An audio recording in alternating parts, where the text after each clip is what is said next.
Hello everyone, welcome to the official YouTube channel of GS Central. आज का हमारा video modern Indian history से संबंधित है और जैसा कि आपको स्क्रीन पे दिख रहा होगा, आज का हमारा टॉपिक है पॉलिसी ऑफ सब्सिडरी अलायंस या सहायक संधि की नीति। बगल में एक व्यक्ति की तस्वीर आपको दिख रही होगी, ये लॉर्ड वेलेजली साहब हैं।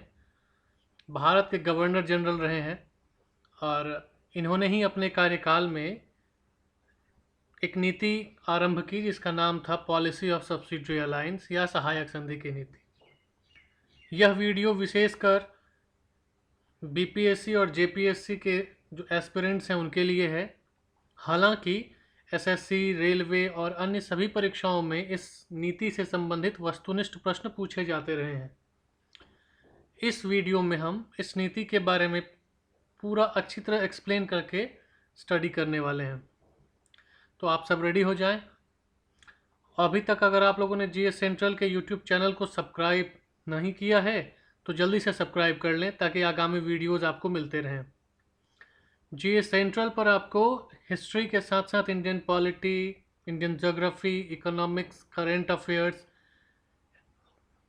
साइंस, अन्य सभी विषयों के भी वीडियोस लगातार मिलते रहेंगे और समय समय पर एग्ज़ाम से संबंधित यहाँ टेस्ट सीरीज भी करवाई जाएगी ऑनलाइन। तो आप इसे सब्सक्राइब कर लें और हमारा सहयोग आपके साथ है। आइए आज की टॉपिक स्टार्ट की जाए। सबसे पहले हम यहाँ पर ये देखेंगे कि इस वीडियो में हम किन किन मुद्दों पर बात करने वाले हैं। तो जैसा कि आपको स्क्रीन पर दिख रहा है, हमारे जो आज के मुद्दे हैं वो सबसे स्टार्टिंग में है कि सहायक संधि आखिर क्यों की गई, यह नीति क्यों लाई गई। हमारा दूसरा मुद्दा होगा सहायक संधि की विशेषताएं क्या थी। हमारा तीसरा पॉइंट होगा सहायक संधि के परिणाम क्या हुए, उसके प्रभाव क्या हुए और दोनों पक्षों पर क्या क्या हुए। जैसे सहायक संधि से अंग्रेजों को क्या फायदा हुआ और सहायक संधि से इंडियन जो राजा थे उस समय के, उनको क्या फायदा हुआ या क्या हानियां हुई। इस वीडियो के सबसे अंत में हम कुछ सब्जेक्टिव क्वेश्चंस भी देखेंगे जो बीपीएससी और जेपीएससी के मेंस एग्जाम्स के लिए महत्वपूर्ण है। तो वीडियो को अंत तक देखें और पूरी वीडियो को देखने समझने के बाद उन प्रश्नों को हल करने की भी कोशिश करें। आइए एक एक करके इन टॉपिक्स को हम लोग डील करते हैं। सबसे पहले सहायक संधि क्यों। सहायक संधि का जन्मदाता या सहायक संधि का जो जनक है वो लॉर्ड वेलेजली को कहा जाता है। अपितु लॉर्ड वेलेजली सहायक संधि का सर्वप्रथम प्रयोग करने वाला व्यक्ति नहीं था। सहायक संधि का सर्वप्रथम प्रयोग जो है वो फ्रेंच गवर्नर जिनका नाम डुप्ले था, तो डुप्ले के द्वारा किया गया था। लेकिन इस संधि का व्यापक प्रयोग लॉर्ड वेलेजली के द्वारा किया गया, इसीलिए लॉर्ड वेलेजली को सहायक संधि का जनक कहा जाता है। जिस समय लॉर्ड वेलेजली मतलब 1798 में इंडिया का गवर्नर बना, उस समय अंग्रेजी कंपनी मतलब ईस्ट इंडिया कंपनी की इंडिया में स्थिति कुछ विशेष मजबूत नहीं थी। लॉर्ड वेलेजली ने उस समय के जो भारतीय प्रांतों पर नियंत्रण रखने और फ्रांसीसी प्रभाव को उन पर से कम करने और एक प्रतिद्वंदी सेना बनाने के लिए एक योजना बनाई जिसे हम आज के इतिहास में सहायक संधि या पॉलिसी ऑफ सब्सिडरी अलायंस के नाम से जानते हैं। यह एक प्रकार की मैत्री संधि थी जिसका प्रयोग 1798 से 1805 तक भारत के गवर्नर जनरल रहे लॉर्ड वेलेजली के द्वारा भारत के देशी राज्यों से संबंध स्थापित करने के लिए किया गया था। सहायक संधि अंग्रेजों की साम्राज्यवादी जो नीति थी उस पर आधारित थे। सहायक संधि से याद रखिएगा, सहायक संधि अंग्रेजों की साम्राज्यवादी नीति पर आधारित थी। इस संधि के प्रयोग से भारत में अंग्रेजी सत्ता की श्रेष्ठता स्थापित हुई। अब सहायक संधि को मंजूर करने वाले जो राज्य हैं इनसे संबंधित प्रश्न हमेशा पूछा जाता रहा है। तो सहायक संधि या पॉलिसी ऑफ सब्सिडरी अलायंस को एक्सेप्ट करने वाला या मंजूर करने वाला भारत का सबसे पहला राजा जो था वो हैदराबाद का निज़ाम था। हैदराबाद के निज़ाम ने इस संधि पर सबसे पहले हस्ताक्षर किए थे। उसके बाद एक एक करके फिर मैसूर, तंजौर, अवध और पेशवा, फिर भोंसले और सिंधिया जो लोग हैं, इन लोगों ने भी एक एक करके इस संधि पर हस्ताक्षर किया। देखिए, सहायक संधि पर हस्ताक्षर करना राजाओं के लिए एक तरह से अपनी संप्रभुता को जो है वो बेचना या गिरवी रखने के समान था। यह संधि जो है वो 2 चरणों में इंडियन स्टेट्स पर लागू की गई।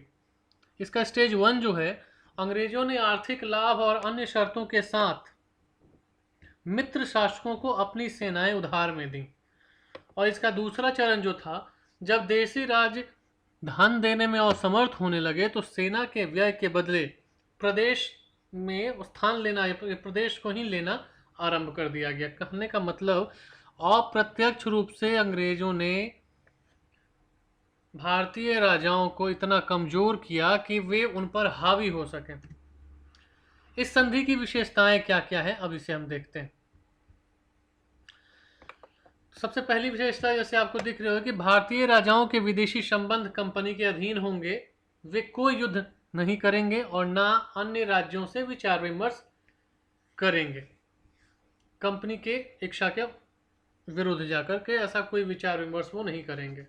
बड़े राज्य अपने राज्य में अंग्रेजी सेना रखेंगे, जिसकी कमान जो होगी वो अंग्रेज अधिकारियों के हाथ में होगी, जबकि सेना का पूरा खर्च राज्य को उठाना होगा। इसके बदले कंपनी राज्य की अन्य शत्रुओं से रक्षा करेगी। राज्यों को अपने राज्य की राजधानी में एक अंग्रेज रेजिडेंट अधिकारी रखना अनिवार्य होगा, जो राजा के दरबार का सदस्य होगा। ये सब विशेषताएं हैं उस संधि की। एक अगली विशेषता है कि राज्य कंपनी की अनुमति के बिना किसी यूरोपीय को अपनी सेवा में नहीं रखेगा और न ही उससे किसी प्रकार का संबंध रखेगा। कंपनी राज्य के आंतरिक मामलों में कोई हस्तक्षेप नहीं करेगी। हालांकि यह संधि में सिर्फ लिखा हुआ था, जबकि ऐसा होता नहीं था। अगला मुद्दा है कि सहायक संधि का जो प्रभाव हुआ, जो परिणाम क्या हुआ। तो इस संधि के द्वारा अंग्रेजों को काफी अधिक लाभ मिला, किंतु यहाँ के देशी जो राजा थे या भारतीय रियासत जो थे, उनको अत्यधिक हानि उठानी पड़ी। इस व्यवस्था के दूरगामी परिणाम भी जो थे वो उनके लिए नकारात्मक ही साबित हुए। उनके लिए, कहने का तात्पर्य है कि भारत के राजाओं के लिए, उनकी स्वतंत्रता और संप्रभुता समाप्त हो गई। वे अंग्रेजों के टुकड़ों पर पलने के लिए जो है विवश हो गए, उनकी दया पर आश्रित हो गए, निर्भर हो गए, और राज्य की अर्थव्यवस्था पूरी तरह चौपट हो गई। अर्थव्यवस्था क्यों चौपट हो गई? क्योंकि वो अंग्रेजी सैनिकों का खर्च जो था वो देसी राजाओं को उठाना पड़ता था, और उनका खर्च उठाते उठाते अर्थव्यवस्था की स्थिति छिन्न भिन्न हो गई। राज्य की सभी गुप्त जानकारियां जो सुरक्षा के महत्व की होती हैं या थीं, कंपनी के सामने उजागर हो गईं, और राज्य अब हर प्रकार से कंपनी के हाथों की कठपुतली बन गए, जिसे जब चाहे कंपनी समाप्त कर सकती थी या खत्म कर सकती थी। अब सहायक संधि से अंग्रेजों को क्या लाभ हुआ? तो सहायक संधि अंग्रेजों के पक्ष में थी और उन्हें कई लाभ हुए। एक एक करके देखते हैं। जैसे सबसे स्टार्टिंग में अगर देखा जाए तो इससे कंपनी का विस्तार संभव हुआ। अंग्रेजों को इस संधि से सेना के बदले विशेष रूप से विशाल धनराशि और क्षेत्र जो है वो प्राप्त हुए, जिसके परिणाम स्वरूप कंपनी का अभूतपूर्व विस्तार हुआ और उसकी शक्ति में भी अत्यधिक वृद्धि हुई। विशाल सेना की उपलब्धि। इस संधि से अंग्रेजों ने एक विशाल सेना बना ली, जिसका आर्थिक बोझ इंडियन स्टेट्स पर था, मतलब भारत के राजाओं पर था, लेकिन नियंत्रण अंग्रेजों के पास था। कहने का तात्पर्य है कि वह सेना तो अंग्रेजों की थी, ऑर्डर अंग्रेजों के उसमें फॉलो किए जाते थे, मगर खर्च इंडियन स्टेट उठाया करते थे। ये सबसे महत्वपूर्ण बात थी। थर्ड क्या है कि इंडियन स्टेट्स जो थे उनका नियंत्रण एक तरह से इनडायरेक्टली अंग्रेजों के हाथ में आ गया। इस संधि से सहमत होते ही, इस पर मंजूरी देते ही देशी राज्य पूरी तरह से अंग्रेजों के नियंत्रण में आ गए। वे न तो किसी प्रकार का संगठन बना सकते थे और न ही किसी निर्णय को स्वयं स्वतंत्र रूप से वो ले सकते थे। कहने का मतलब, अपनी संप्रभुता उन्होंने जो है वो गिरवी रख दी थी। फ्रेंच प्रभाव का अंत। सहायक संधि को अपनाने वाले राज्य किसी भी अन्य विदेशी व्यक्ति या कंपनी से किसी प्रकार का कोई संबंध नहीं रख सकते थे। इस कारण धीरे धीरे इंडिया में फ्रांसीसियों का प्रभाव कम होता चला गया। और अंग्रेजों का प्रभाव जो है वो इंक्रीज होता चला गया, बढ़ता चला गया। अंग्रेजी साम्राज्य का विस्तार। इस संधि के अंतर्गत एक अंग्रेज रेजिडेंट जो अधिकारी हुआ करता था, अंग्रेज रेजिडेंट को देशी राज्य की राजधानी में रखना अनिवार्य था। इस अंग्रेजी रेजिडेंट की उपस्थिति से अंग्रेजों की पहुंच अब राज्यों के आंतरिक मामलों तक हो चुकी थी, जिसका फायदा अंग्रेजों ने आगे के कई युद्धों में उठाया और कई राज्यों को जो है वो उत्तराधिकार के मामलों में या कुप्रबंधन के मामलों में या अन्य किसी मामलों में उलझाकर उनका विलय अपने अंग्रेजी साम्राज्य के साथ करने की शुरुआत उन्होंने की। ये सब अंग्रेजों को फायदे हुए हैं। अच्छा, इसका एक दूसरा पक्ष ये भी है कि इससे इंडियन स्टेट्स को क्या नुकसान हुआ। हालांकि एक बात आपके जानने की और है कि ऐसा नहीं है कि इंडियन स्टेट्स को केवल नुकसान ही हुआ, अप्रत्यक्ष रूप से यह राजाओं के लिए हितकारी भी था। हितकारी इसलिए था क्योंकि अगर वो इस संधि को एक्सेप्ट नहीं करते या इसको मंजूर करने से इनकार कर देते तो फिर उनको अंग्रेजों से युद्ध करना पड़ता। अच्छा, भारतीय राजा ये समझ चुके थे या जान चुके थे या वो उतने मजबूत नहीं थे कि युद्ध में वो अंग्रेजों को हरा पाए, तो उन्होंने अपना व्यक्तिगत हित देखा। भारतीय राजाओं ने अपना व्यक्तिगत हित देखा कि कम से कम उनका राजा का पद जो है वो तो बचा रह रहा है, और उन्होंने इस संधि को मंजूर किया। हानियां काफ़ी ज़्यादा थी, जैसे उनकी आर्थिक स्थिति खराब हुई। सहायक संधि के बदले दिए जाने वाला जो उसका खर्च का जो रकम थी, धन था, वह काफ़ी अधिक था, जिस कारण से राज्यों को इस अतिरिक्त आर्थिक बोझ को ढोना पड़ रहा था। परिणाम स्वरूप राज्यों के पास अपने विकास के लिए कुछ भी शेष नहीं बचा। अच्छा, शासकों पर कुप्रबंधन का भी आरोप लगा। इस संधि के बाद से देशी शासकों का काम लगभग नगण्य हो गया। साथ ही विद्रोह और बाह्य आक्रमणों से भी उन्हें मुक्ति मिल चुकी थी, क्योंकि अंग्रेजी जो सरकार थी, ईस्ट इंडिया कंपनी की जो सरकार थी, वो इसकी तो गारंटी वो दे ही रही थी कि हम बाहरी किसी भी आपके शत्रु से आपकी रक्षा करेंगे, तो उस ओर से वो चिंता मुक्त हो चुके थे, जिसके परिणाम स्वरूप शासक जो थे वो अब अधिक विलासितापूर्ण जीवन जीने लगे और राजकाज में उन्होंने जो है वो दिलचस्पी लेना धीरे धीरे ही कम कर दिया। इसका फायदा अंग्रेजों ने उठाया। अच्छा, जनता पर कुशासन। इस संधि के उपरांत शासकों ने अपना सम्मान और अधिकार भी खो दिया। जनता का विश्वास भी अपने शासक पर से उठ गया और वो करों के नीचे दबते चले गए। जब अंग्रेजों ने इन राज्यों को हड़पना शुरू किया तब जनता ने शासक का कोई सहयोग नहीं किया। कहने का तात्पर्य यह भी है कि एक तरह से सहायक संधि कुल मिलाकर के बात ये है कि सहायक संधि अंग्रेजों के लिए जितना अधिक हितकारी थी, देशी राजाओं के लिए या भारतीय राजाओं के लिए ये उतना ही ज़्यादा नुकसानदेह थी। फिर एक सवाल यह भी उठता है कि जब ये इतना नुकसानदेह थी तो भारतीय राजाओं ने इसे क्यों एक्सेप्ट कर लिया।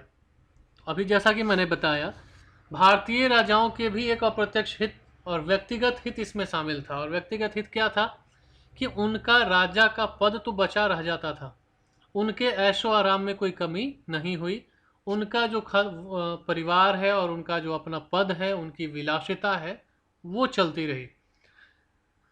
असर नागरिकों पर हुआ या जनता पर हुआ और जनता को आर्थिक बोझ उठाना पड़ा। शासक के कुशासन का असर जो है वो भी नागरिकों के ऊपर हुआ। इस पूरे मामले को देखने के बाद यहाँ से जो अभ्यास के लिए जो प्रश्न निकाले जा सकते हैं, तो जैसे तो आपका प्रश्न नंबर 1 जो यहाँ स्क्रीन पर दिख रहा है वो है कि लॉर्ड वेलेजली की सहायक संधि की नीति पर एक संक्षिप्त नोट लिखें। देखिए, जब भी इस प्रकार के प्रश्न आपसे पूछे जाएं कि एक संक्षिप्त नोट लिखें, तो उस टॉपिक के बारे में पूरा अच्छे तरह से उसको डील करना होता है संक्षेप में। अभी अगर आपसे ये सहायक संधि के ऊपर एक संक्षिप्त नोट लिखने को कहा जा रहा है तो इसमें क्या लिखना है? सहायक संधि क्या थी, सहायक संधि क्यों की गई, सहायक संधि की विशेषता क्या थी, सहायक संधि का प्रभाव क्या हुआ, अंग्रेजों पर क्या प्रभाव हुआ, और इंडियन जो उस समय के राजा थे उन पर क्या उसका असर हुआ, प्रभाव हुआ। इतना ही इस प्रश्न के उत्तर में लिखना है, जो अभी हमने वीडियो में डिस्कस भी किया है। एक दूसरा प्रश्न है कि सहायक संधि की नीति को मंजूर करना भारतीय राजाओं के लिए अपनी संप्रभुता का सौदा करने जैसे था, स्पष्ट करें। सेम सवाल है, बस इसमें फोकस वहां पर आपको रखना है। और फोकस कहाँ रखना है कि जैसे ही राजाओं ने इस संधि पर हस्ताक्षर किए, उन्होंने अपनी स्वतंत्रता और संप्रभुता दोनों अंग्रेजों के पास जो है वो गिरवी रख दिया, और वो भी किस कीमत पर, खर्च भी खुद ही तो दे रहे थे। एक तीसरा प्रश्न यह भी है कि वेलेजली की सहायक संधि जहां कंपनी को वित्तीय रूप से सुदृढ़ करने में सफल रही, वहीं भारतीय राजाओं के लिए एक मीठा विष साबित हुई, स्पष्ट करें। तो ये बात भी उतनी ही सच है। सहायक संधि से जो उनको इनकम हुआ, जो आमदनी हुई, उससे कंपनी की वित्तीय स्थिति तो सुदृढ़ हुई ही, इसमें कोई दो राय नहीं है।